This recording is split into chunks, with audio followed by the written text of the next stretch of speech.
Berikutnya, Saudara, Harvey Moise divonis 6 tahun 6 bulan penjara dalam kasus korupsi timah yang merugikan negara 300 triliun rupiah.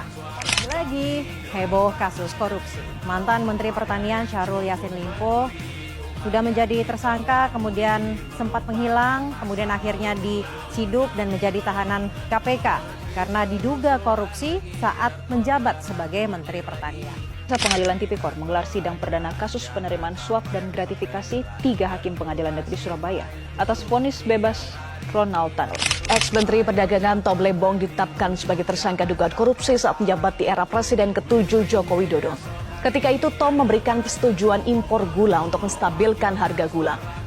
Sekitar 8 tahun usai menjabat menteri di era Jokowi, Tom ditetapkan sebagai tersangka berdasarkan penyidikan Kejagung sejak Oktober 2023. Assalamualaikum warahmatullahi wabarakatuh. Perkenalkan, nama saya Zahwa Izzati dengan NIM 322515008 dari kelas 2A Pagi dan dari Prodi Pendidikan Bahasa Inggris. Halo teman-teman semua, hari ini saya ingin mengajak kita semua untuk lebih peduli terhadap masalah korupsi yang masih terjadi di sekitar kita.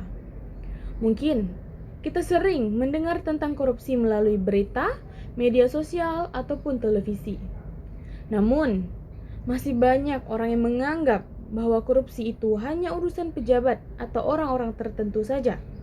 Padahal, korupsi adalah masalah yang dapat mempengaruhi kehidupan seluruh masyarakat di Indonesia.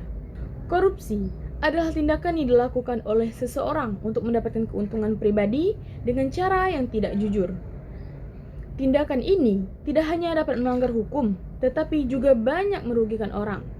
Oleh karena itu, korupsi merupakan salah satu masalah yang harus kita lawan bersama-sama. Korupsi membawa banyak dampak buruk bagi kehidupan masyarakat di Indonesia. Ketika korupsi terjadi, berbagai program yang seharusnya membantu masyarakat menjadi tidak berjalan dengan baik.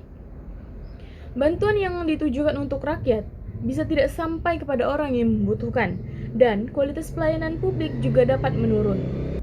Selain itu, korupsi juga dapat menciptakan ketidakadilan. Orang yang seharusnya mendapatkan haknya bisa dirugikan karena adanya tindakan yang tidak jujur. Akibatnya, masyarakat kehilangan rasa percaya dan merasa bahwa aturan tidak diterapkan secara adil dan merata. Korupsi juga memberikan contoh buruk bagi generasi muda. Jika perilaku korupsi dianggap biasa, maka nilai-nilai kejujuran dan tanggung jawab akan semakin berkurang. Oleh karena itu, korupsi harus dicegah agar tercipta lingkungan yang lebih adil, jujur, dan dapat dipercaya oleh banyak orang. Teman-teman semua, kita sebagai generasi muda, kita harus memiliki peran penting dalam mencegah korupsi. Meskipun saat ini kita belum memiliki jabatan ataupun kekuasaan, kita bisa memulai membangun karakter yang baik dari sekarang. Pencegahan korupsi tidak selalu dimulai dari tindakan besar, justru dimulai dari kebiasaan-kebiasaan kecil yang kita lakukan setiap hari. Kita dapat membiasakan diri untuk berkata jujur, menghargai hak orang lain, dan menepati janji juga bertanggung jawab atas tugas yang telah diberikan.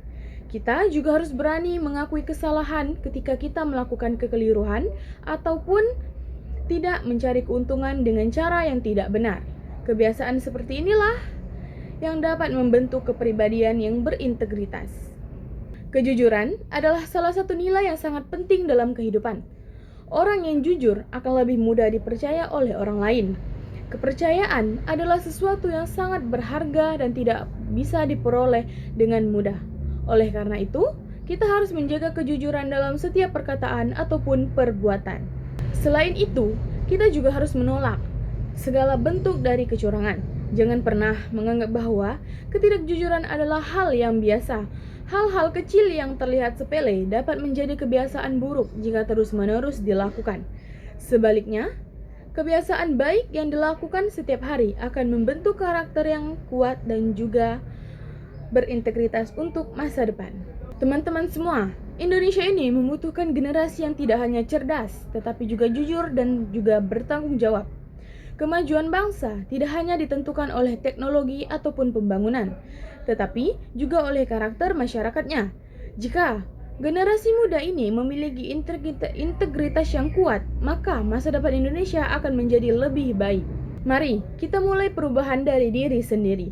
Jadilah pribadi yang jujur dalam setiap keadaan, bertanggung jawab dalam setiap tindakan, dan selalu melakukan hal yang benar meskipun tidak ada yang melihat. Dengan langkah-langkah kecil tersebut, kita telah ikut berkontribusi dalam membangun budaya anti korupsi. Kata dari saya mengajak seluruh teman-teman untuk bersama-sama menjadi generasi yang menjunjung tinggi kejujuran dan menolak segala bentuk untuk korupsi. Ingatlah bahwa perubahan besar selalu dimulai dari diri sendiri. Katakan tidak pada korupsi, junjung tinggi kejujuran, dan jadilah generasi yang berintegritas. Sekian dari saya ucapkan terima kasih dan atas perhatiannya teman-teman. Wassalamualaikum warahmatullahi wabarakatuh.